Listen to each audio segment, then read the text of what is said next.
بسم اللہ الرحمن الرحیم۔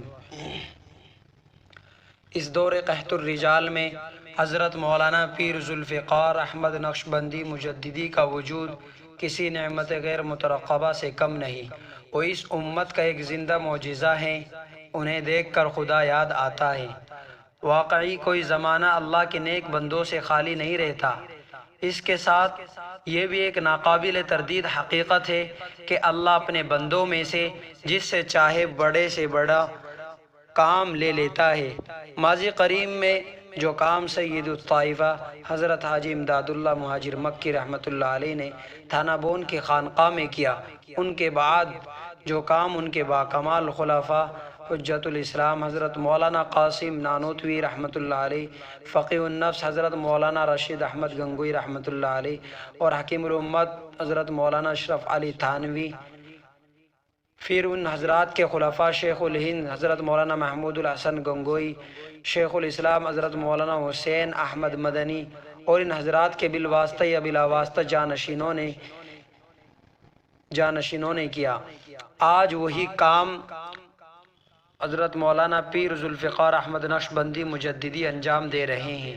اصل میں تو یہ کام حضرت حاجی امداد اللہ مہاجر مکی کی روحانی اولاد کا تھا، جو دارالعلوم دیوبند سمیت ہزاروں مدارس میں بکھری ہوئی ہے، لیکن انجام دے رہے ہیں شیخ ذوالفقار احمد نقشبندی مجددی، جو اصطلاحی معنوں میں اس روحانی سلسلے سے وابستہ نہیں، یعنی چشتیہ سلسلے سے، اور نہ اس سلسلہ زرعی کے باقاعدہ فیض یافتہ ہے۔ ہو سکتا ہے کہ شیخ کی آمد اسی بھولے ہوئے سبق کو یاد دلانے کے لیے ہو۔ یہ مضمون حضرت جب ہندوستان کے سفر پر تھے اور یہاں حضرت نے دیوبند میں حضرت کے 3 بڑے یہاں پر خطاب اور بیانات ہوئے، تو بعد میں حضرت مولانا ندیم الواجدی نے، جو ان کو حضرت کے یہاں آنے سے ایک اثر ہوا، تو حضرت نے اپنا جو ان کا تأثر تھا انہوں نے اس کو قلم بند کیا، تو آج اب حضرات کے بھی یہ گوش گزار کیا جا رہا ہے۔ جس طرح لوگ ان کی مجلسوں میں ٹوٹ کر پڑے جب حضرت ہندوستان آئے، اور جس طرح ذوق و شوق کے کانوں سے ان کے مواعظ کا ایک ایک لفظ انہوں نے سنا اور دل میں اتارا، اس سے پتہ چلتا ہے کہ راہ حق کے طلبگاروں کی کمی نہیں ہے۔ تشنگان شوق بھی بے شمار ہے، بس ایک رہنما کی ضرورت ہے جو ہاتھ پکڑ کر منزل پر پہنچا دے، اور ایک صاحب دل ساقی کی ضرورت ہے جو میں حق پلا کر تشنہ کاموں کی پیاس بجھا دے۔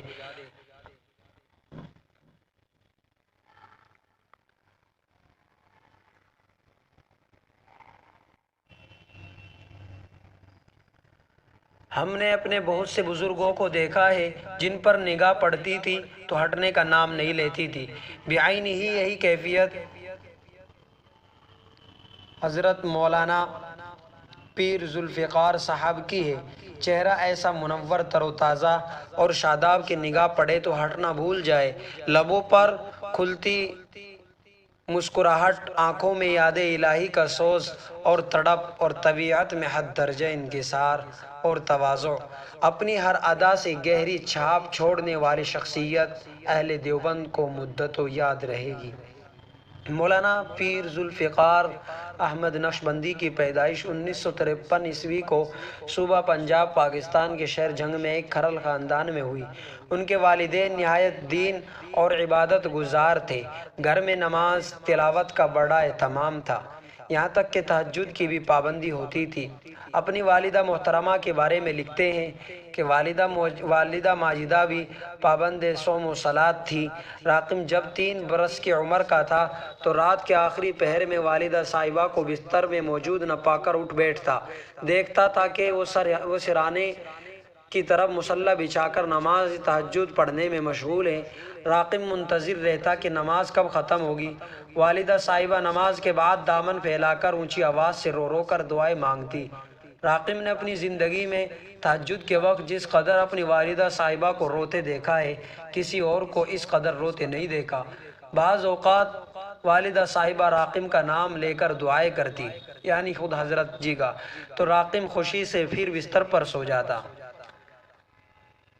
یقیناً یہ والدہ محترمہ کی دعائے سحر گاہی اور نالۂ نیم شبی کا نتیجہ ہے کہ آج ان کے بڑے بیٹے کا نام پورے عالم میں گونج رہا ہے اور ان سے دلوں کی اصلاح کا کام لیا جا رہا ہے۔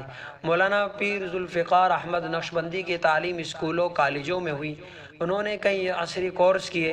1972 عیسوی میں B S C electrical engineer کی ڈگری حاصل کر کے اسی شعبے سے وابستہ ہو گئے۔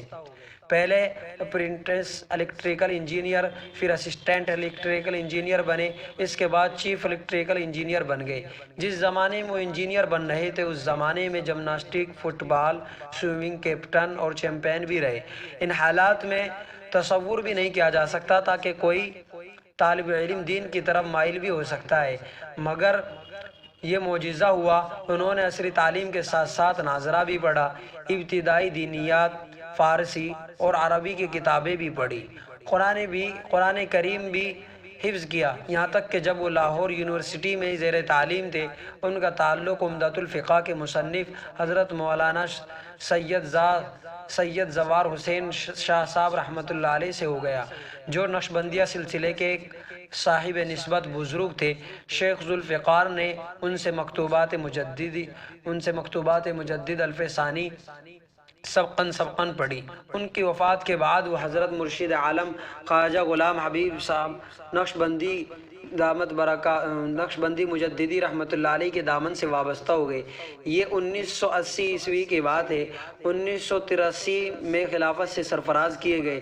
اس دوران انہوں نے جامعہ رحمانیہ جہانیہ منڈی اور جامعہ قاسم العلوم ملتان سے دورہ حدیث کے اعزازی ڈگری بھی حاصل کی۔ اپنے مرشد کی وفات کے بعد وہ پوری طرح دین کے کاموں میں لگ گئے۔ کئی سال امریکہ میں گزار کر اب مستقل طور پر جنگ میں مقیم ہیں۔ لڑکوں اور لڑکیوں کے متعدد دینی ادارے ان کی سرپرستی اور اہتمام میں چل رہے ہیں۔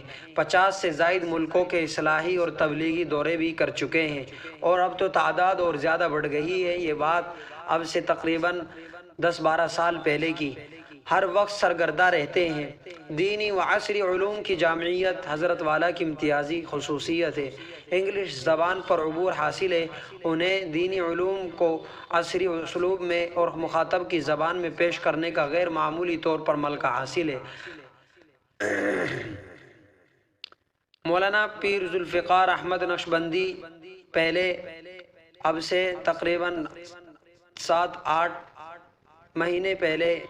سال پہلے افریقی ملک زامبیا میں وہ رمضان المبارک کا مہینہ گزارتے تھے، جہاں حضرت اور اب اپنے وطن میں گزارتے ہیں، جہاں حضرت اپنے مریدین اور خلفاء کی ایک بڑی جماعت کے ساتھ اعتکاف فرماتے تھے۔ اس وقت ہر سال حج کے ایام مکہ مکرمہ میں اور مدینہ منورہ میں مجلسیں لگتی ہے، اور بے شمار عقیدت مند ان مجلسوں میں ان سے استفادہ کرتے ہیں، گویا سال کے 12 مہینے ان کا فیض جاری رہتا ہے۔ مولانا پیر ذوالفقار احمد نقشبندی کو علماء دیوبند سے بڑی عقیدت ہے، اور یہ عقیدت ان کی ہر تقریر اور تحریر سے جھلکتی ہے۔ آپ ان کی کوئی بھی تقریر سن لیں یا کوئی کتاب اٹھا کر دیکھ لیں، آپ کو علماء دیوبند کا ذکر ضرور ملے گا۔ یہ عقیدت ہی ان کے ہندوستان آنے کا سبب بنی۔ افسوس انہیں بعض مقامات کا ویزا نہیں مل سکا، ورنہ وہ تھانہ بھون، گنگو، نانوتا، رائے پور اور سہارنپور جیسے مقامات پر جہاں کبھی بزرگوں کے خانقاہیں ہوا کرتی تھی، ان کا دل جانے کے لیے بڑا بے چین رہا۔ جب کوئی سبیل جانے کی نہ نکل سکی تو دہلی سے دیوبند کا سفر انہوں نے شاملی اور تھانہ بھون کے راستہ کیا، تاکہ اگر ان بستیوں میں اندر نہ جا سکے تو کم از کم ان بستیوں کے باہر سے تو گزر جائے۔ علماء دیوبند کا ذکر کرتے ہیں تو ان کے جذبات قابو میں نہیں رہتے، خود بھی روتے ہیں اور سننے والوں کو بھی رلا دیتے ہیں۔ وہ بار بار کہتے ہیں کہ اکابر علماء دیوبند تو صحابہ کرام کی مقدس جماعت کے وہ افراد ہیں جنہیں اللہ نے 1400 سال بعد پیدا فرمایا، تاکہ لوگ دیکھ لیں کہ میرے حبیب صلی اللہ علیہ وسلم کے صحابہ ایسے ہوا کرتے تھے۔ حضرت کی زبان میں تاثیر بہت ہے، تقریریں تو بہت لوگ کرتے ہیں، گھنٹوں کرتے ہیں، الفاظ کا سما باندھ دیتے ہیں، لیکن جب لوگ مجلسوں سے اٹھتے ہیں تو ان کے پلے کچھ بھی نہیں ہوتا، جیسے آئے تھے ویسے رخصت ہو جاتے ہیں۔ حضرت پیر صاحب کی خصوصیت یہ ہے کہ وہ عام سی سادہ سی باتیں سوچ کے ساتھ کرتے ہیں کہ دل پر اثر انداز ہوتی ہے۔ ہرچہ از دل خیزت بر دل لذت کا صحیح مشاہدہ حضرت پیر صاحب کی تقریریں سن کر ہی ہوا۔ وہی باتیں جو بار بار کتابوں میں پڑھی، وہی قصے جو زندگی بھر پڑھتے اور سنتے رہے، ان کی زبان سے سنے تو بالکل نئے محسوس ہوئے۔ ان کی آواز کا سوز اور دل کا اخلاص سننے والے کو اپنے حصار میں لے لیتا ہے۔ ایسا بہت کم ہوتا ہے کہ ہزاروں کا مجمع تقریر کے دوران بالکل ساکت اور صامت ہو جائے اور ماحول پر ایسا سناٹا طاری ہو جائے کہ سوئی گرے تو اس کے گرنے کی آواز سنائی دے۔ حضرت پیر صاحب جب تقریر شروع کرتے تو ایسا ہی ہوتا ہے، اور بدشوق سے بدشوق انسان کو پتہ بھی نہیں چلتا کہ یہ تقریر کب شروع ہوئی اور کب ختم ہو گئی۔ 2 ڈھائی گھنٹے کس طرح منٹوں میں گزر گئے۔ تقریریں تو بہت سی سنیں، لیکن اتنی جامع، مرتب، حسب حال اور پر اثر تقریریں کم ہی سنی ہیں۔ حضرت کے خلیفہ نے راقم کے استفسار پر بتلایا کہ حضرت پیر صاحب ہر تقریر سے پہلے مکمل تیاری کرتے ہیں، نوٹس تیار کرتے ہیں، احادیث کا متن نوٹ کرتے ہیں، حوالے تلاش کرتے ہیں، حسب حال واقعات اور اشعار کے ذریعے اپنی ہر تقریر کو سجاتے سنوارتے ہیں۔ تقریر سے کچھ دیر پہلے تنہائی اختیار کر لیتے ہیں، رب کریم سے رو رو کر دعا کرتے ہیں کہ اے اللہ میری تقریر میں اثر دے، میری زبان میں حق بات کہنے کی صلاحیت پیدا فرما۔ حضرت پیر صاحب خود فرماتے ہیں کہ میں الہامی تقریر نہیں کر سکتا، رات بھر مطالعہ کرنے کے بعد سامعین کو مخاطب کرتے ہیں۔ یہی وجہ ہے کہ ان کی تقریر موضوع کے دائرے میں رہتی ہے، حشو و زوائد سے پاک اور نہایت مرتب۔ حضرت پیر صاحب کی تقریروں میں حکیم الامت حضرت تھانوی کا رنگ جھلکتا ہے، جن کے واعظ ہم نے سنے نہیں پڑھے ضرور ہیں، جو حضرت کے باکمال شاگردوں نے کئی کئی گھنٹے بیٹھ کر منوعاً نقل کیے۔ ماضی قریب میں حکیم الاسلام حضرت مولانا قاری طیب کی تقریریں بھی سادگی، پرکاری، شگفتگی، اثر انگیزی اور برجستگی کے لحاظ سے بے نظیر تھی۔ راقم کو حضرت کی مجلسوں میں بیٹھنے اور ان کی تقریریں سننے کی سعادت حاصل رہی۔ حضرت پیر صاحب کی تقریریں سن کر مجھے ان دونوں بزرگوں کی یاد آ گئی۔ اللہ نے آج حضرت پیر صاحب کو یہ خصوصیت عطا کی ہے کہ بلا شبہ یہ کوئی کسبی ملکہ نہیں ہے، بلکہ خالص وہابی چیز ہے، اللہ جسے چاہتا ہے عطا کرتا ہے۔ حضرت پیر صاحب جدید تعلیم یافتہ طبقے کو متاثر کرنے کی بھرپور صلاحیت رکھتے ہیں۔ ان کا مطالعہ بڑا وسیع، مشاہدہ گہرا ہے۔ وہ مغربی تہذیب کے مظاہر دیکھ چکے ہیں، اس کی برائیوں سے اچھی طرح واقف ہیں، اور دینی تعلیم کی برکت سے ان برائیوں کا علاج بھی خوب جانتے ہیں۔ یہی وجہ ہے کہ ان سے استفادہ کرنے والوں میں ایک بڑی تعداد ڈاکٹروں، انجینئروں اور عصری علوم سے وابستہ لوگوں کی بھی ہے۔ یہ بات بھی حیرت انگیز ہے کہ جس قدر جدید تعلیم یافتہ طبقہ ان کی طرف بڑھ رہا ہے، اسی قدر دینی تعلیم سے وابستہ لوگ بھی ان کے دامن سے وابستہ ہو رہے ہیں۔ آج سے چند سال پہلے انہیں کوئی جانتا بھی نہیں تھا، خاص طور پر ہندوستان میں تو ان سے کوئی واقف بھی نہیں تھا۔ 10-15 سال پہلے وہ کسی کے ساتھ، یعنی اب سے تقریباً یہ 10-15 سال، حضرت ندیم الواجدی نے مضمون لکھا اس وقت کی بات ہے، یعنی تقریباً اب سے 20-22 سال پہلے وہ کسی کے ساتھ دیوبند آئے اور گھوم کر پھر چلے گئے۔ نہ کسی نے ان کی آمد کا نوٹس لیا اور نہ نظر بھر کے ان کی طرف دیکھا۔ اچانک ان کی شہرت کا سفر شروع ہوا، اور جس طرح مشک کی خوشبو مہکتی ہے، اس طرح ان کے وجود کی خوشبو مہکنے لگی۔ یہ خوشبو سرحدوں سے نکلی اور دور دور تک پھیل گئی۔ آج شاید ہی کوئی جگہ ایسی ہو جہاں یہ خوشبو نہ پہنچ رہی ہو اور مشام جا کو معطر نہ کر رہی ہو۔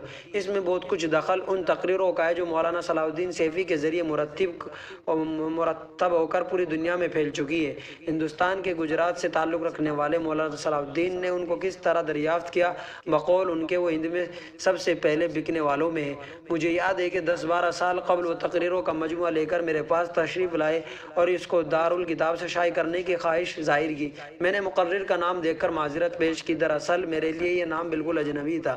میں سوچ بھی نہیں سکتا تھا کہ تصوف کے موضوع پر ہمارے اکابر کے علاوہ بھی کسی کی تقریر یا تحریر قابل اشاعت ہو سکتی ہے، مگر مجھے یہ معلوم نہیں تھا کہ جس مجموعے کو میں مقرر کا نامانوس نام دیکھ کر واپس کر رہا ہوں، وہی مجموعہ اس جیسے 20 مجموعے خود دیوبند سے شائع ہوں گے اور ان کو عوام و خواص میں بے پناہ مقبولیت حاصل ہوگی۔ حضرت پیر صاحب دوسری بار جب ہندوستان آئے تو ان کی شہرت و عظمت کا سکہ لوگوں کے دلوں پر بیٹھ چکا تھا۔ آج وہ جہاں جا رہے ہیں، وہ عقیدت مندوں کی بھیڑ انہیں سر آنکھوں پر بٹھا رہی ہے۔ دیوبند میں ان کے 3 بڑے اجتماعات ہوئے، تینوں میں حاضرین کی تعداد کا اندازہ لگانا مشکل ہے۔ اگر یہ کہا جائے کہ اجتماع گاؤں میں سر سے سر بج رہا تھا تو یہ کہنا غلط نہ ہوگا۔ تینوں جگہ انہوں نے الگ الگ موضوع پر خطاب کیا، لیکن تینوں موضوع کا تعلق ایک ہی موضوع تھا، جسے ہم تصوف، طریقت، سلوک و احسان کہتے ہیں۔ یہ ایک ہی مفہوم کے مختلف عنوانات ہیں۔ عام طور پر تصوف کے بارے میں بڑی غلط فہمی پھیلی ہوئی ہے۔ بعض لوگ سمجھتے ہیں کہ تصوف کا مقصود محض ذکر ہے۔ آپ جب کسی شیخ سے بیعت کرتے ہیں تو وہ آپ کو کچھ اذکار اور اوراد بتلا دیتا ہے۔ آپ ان اذکار و اوراد کا اہتمام کرتے ہیں، صرف یہ چیز تصوف نہیں ہے۔ بعض لوگ اس سے آگے بڑھ کر یہ کہتے ہیں کہ تصوف مراقبے، مجاہدے اور چلہ کشی کرنے کا دوسرا نام ہے۔ یہ بھی بڑی غلط فہمی ہے۔ ذکر اور مجاہدہ اصلی نہیں ہے، اصل مقصود وہ ہے جس کو اللہ تعالیٰ نے اپنی اس آیت میں بیان فرمایا، قد افلح من زکا۔ وہ شخص کامیاب ہوا جس نے نفس کا تزکیہ کر لیا، اور جس کا ذکر ہم اس ارشاد ربانی میں ملتا ہے، وَيُعَلِّمُهُمُ الْكِتَابَ وَالْحِكْمَةَ وَيُزَكِّيهِمْ۔ وہ رسول ان کو کتاب و حکمت کی تعلیم دیتے اور ان کا تزکیہ کرتے ہیں۔ ان دونوں آیتوں میں تزکیے کا ذکر ہے، جس کے معنی ہے پاک صاف کرنا۔ شریعت کی اصطلاح میں تزکیے سے مراد یہ ہے کہ جس طرح انسان کے ظاہری اعمال و افعال ہوتے ہیں، ان کے بارے میں اللہ تعالیٰ کے اوامر و نواہی ہیں، جیسے نماز پڑھو، روزہ رکھو، حج کرو، زکوٰۃ دو، جھوٹ نہ بولو، شراب نہ پیو، زنا نہ کرو، چوری نہ کرو، غیبت اور چغلی نہ کرو۔ اوامر و نواہی کا تعلق بندوں کے ظاہری اعمال سے، اسی طرح انسان کے باطن یعنی قلب سے متعلق بھی کچھ اوامر اور نواہی ہے۔ ان اوامر کو انجام دینا بھی واجب ہے اور ان نواہی سے بچنا بھی واجب ہے، جیسے تواضع، اخلاص، توکل، صبر وغیرہ اوامر ہے، اور تکبر، حسد، ریاکاری وغیرہ نواہی ہے۔ ان میں سے اول الذکر کو فضائل اور اخلاق فاضلہ کہتے ہیں، اور ثانی الذکر کو رذائل اور اخلاق رذیلہ کہا جاتا ہے۔ حضرات صوفیہ اور مشائخ کا کام یہ ہے کہ وہ اپنے مریدین کے دلوں میں اخلاق فاضلہ کی آبیاری کرتے ہیں اور اخلاق رذیلہ کو جڑ سے اکاٹ کر پھینک دیتے ہیں۔ یہی تزکیہ ہے۔ اسلامی نظام حیات میں تزکیہ نفس کی اہمیت و ضرورت کوئی ڈھکی چھپی چیز نہیں ہے۔ عقائد، عبادات، اخلاق و معاملات، ہر شعبے میں اس کی ضرورت مسلم ہے۔ تصوف و سلوک کی تعلیم بھی بہت ضروری ہے۔ اس تعلیم سے سالک کی زندگی پر بڑا خوشگوار اثر مرتب ہوتا ہے۔ اللہ تعالیٰ سے اس کا تعلق مضبوط ہو جاتا ہے، اس کے اندر اتباع سنت کا جذبہ کامل پیدا ہو جاتا ہے، اور اس کے شخصی حالات، اس کے اخلاق، اس کے معاملات سب شریعت کے دائرے میں آ جاتے ہیں۔ اس کی زندگی کا نصب العین آخرت کی فوز و فلاح بن جاتا ہے۔ دنیا کی بے وقعتی اس کے قلب و نظر میں سما جاتی ہے۔ اس کے اندر مخلوق کی خیرخواہی کا جذبہ اس حد تک پیدا ہو جاتا ہے کہ مخلوق کو ایذا دینا تو ایک طرف، مخلوق کی ایذا کے تصور سے بھی اس کی روح کانپ اٹھتی ہے۔ بالکل ایک نئی شخصیت ابھر کر نکھر کر سامنے آتی ہے۔ سلوک و معرفت کے جتنے بھی سلسلے، سب کے مشائخ یہی کام کر رہے ہیں، اور دنیا کی دلوں کی دنیا آباد کر رہے ہیں اور انہیں خدا سے قریب کرنے کی کوشش میں لگے ہوئے ہیں۔ سب کا انداز جدا جدا ہے، مگر ایک چیز سب کے یہاں قدر مشترک کے طور پر ہے، وہ ہے اللہ کے ذکر پر مداومت اور اس کے ذریعے باطن کی اصلاح و تعمیر۔ یہی وہ نسخہ ہے جو خود سرکار دو عالم صلی اللہ علیہ وسلم نے صحابہ کے لیے تجویز فرمایا تھا۔ ترمذی شریف کی ایک روایت میں ہے کہ حضرت عبداللہ بن بصر رحمۃ اللہ علیہ فرماتے ہیں کہ ایک شخص نے سرکار دو عالم صلی اللہ علیہ وسلم کی خدمت میں عرض کیا کہ یا رسول اللہ، نفل عبادات تو اتنی زیادہ ہے کہ میں تمام عبادات انجام دینے کی اپنے اندر ہمت نہیں پاتا۔ آپ میرے لیے کوئی ایسی چیز تجویز فرما دے کہ میرا شوق بھی پورا ہو جائے اور عبادات نافلہ کی ادائیگی میں کمی بھی باقی نہ رہے۔ آپ صلی اللہ علیہ وسلم نے ارشاد فرمایا، اس کا علاج یہ ہے کہ تمہاری زبان اللہ کے ذکر سے ہمیشہ تر رہے۔ یہی وہ بات ہے جو قرآن کریم میں اس طرح فرمائی گئی ہے، یا ایھا الذین آمنوا اذکروا اللہ ذکرا کثیرا وسبحوہ بکرۃ واصیلا۔ اے مومنو، اللہ کا بہت زیادہ ذکر کیا کرو اور صبح شام اس کی تسبیح بیان کیا کرو۔ کبھی ارشاد فرمایا، الذین یذکرون اللہ قیاما وقعودا وعلی جنوبہم۔ یہ وہ لوگ ہیں جو اٹھتے بیٹھتے سوتے جاگتے اللہ کا ذکر کرتے ہیں۔ ان آیات مبارکہ سے دو باتیں واضح طور پر سامنے آتی ہے۔ ایک یہ کہ اللہ کا ذکر ہر حال میں کرو، دوسرے یہ کہ ہر وقت کرو۔ صوفیاء کرام کا کام یہی ہے کہ وہ مختلف طریقوں سے لوگوں کو ذکر الہی اور یاد الہی کی طرف مائل کرتے ہیں۔ اس راستے سے انہیں قرب الہی تک لے جاتے ہیں، اور جو مومن کا اصل مقصود ہے اور جو دنیا اور دین میں فلاح و کامرانی کی دلیل ہے۔ حضرت پیر صاحب اسی ذکر کا پیغام لے کر آئے اور دے کر چلے گئے۔ انہوں نے ہمیں کوئی نیا سبق نہیں دیا، بلکہ ہمارا بولا ہوا سبق یاد دلایا۔ ہمارے دینی مدارس کا مقصد تاسیس ہی ظاہر کی تعمیر اور باطن کی تطہیر ہے۔ دارالعلوم کے اولین معماروں کی اور ان کے بعد آنے والے بزرگوں کی نظر اسی مقصد پر رہی ہے۔ وجہ ہے کہ دارالعلوم کی فضائیں قال اللہ وقال الرسول کے نغموں سے بھی گونجا کرتی تھی اور اللہ اللہ کی ضربوں سے بھی۔ دارالعلوم کا ایک دور وہ بھی تھا جب یہاں کے شیخ الحدیث سے لے کر دربان تک عابد، شب زندہ دار اور تہجد گزار لوگ ہوا کرتے تھے۔ یہ وہ سبق ہے جو اب فراموش ہو چکا عجب نہیں کہ اللہ نے یہ بولا ہوا سبق یاد دلانے کے لیے شیخ کو یہاں بھیجا ہو۔ شیخ کی مجلسوں میں جس طرح لوگ پہنچے، جس ذوق و شوق کے ساتھ ان کو سنا، اس سے پتہ چلتا ہے کہ لوگوں میں تشنگی کا احساس ہے، ان کے دل بے چین ہیں، ان کی نگاہیں کسی مرشد کامل کے انتظار میں ہیں۔ علماء کی ہمارے یہاں کوئی کمی نہیں، مقرر بھی ایک سے بڑھ کر ایک موجود ہے، لیکن لکھنے والے بھی بے شمار، مگر اس ہجوم میں کوئی صاحب دل نہیں ہے، اللہ کی حقیقی معرفت رکھنے والا نہیں ہے، کوئی ایسی ہستی نہیں جس کا سینہ جذبہ سوز و دردوں سے معمور ہو، اور جس میں عشق الہی کی آگ سلگ رہی ہو، اور وہ آئے اور سب کو عشق الہی کی روشنی دکھلا کر چلے گئے۔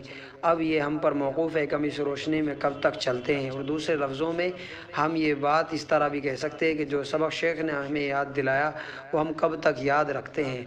اللہ تعالی ہمیں خوب زیادہ سے زیادہ اللہ تعالیٰ کا ذکر کرنے والا بنائے، اور اللہ تعالیٰ ہمیں اپنے اچھے بندوں میں شامل فرمائے، ہمارا تزکیہ فرمائے، آمین۔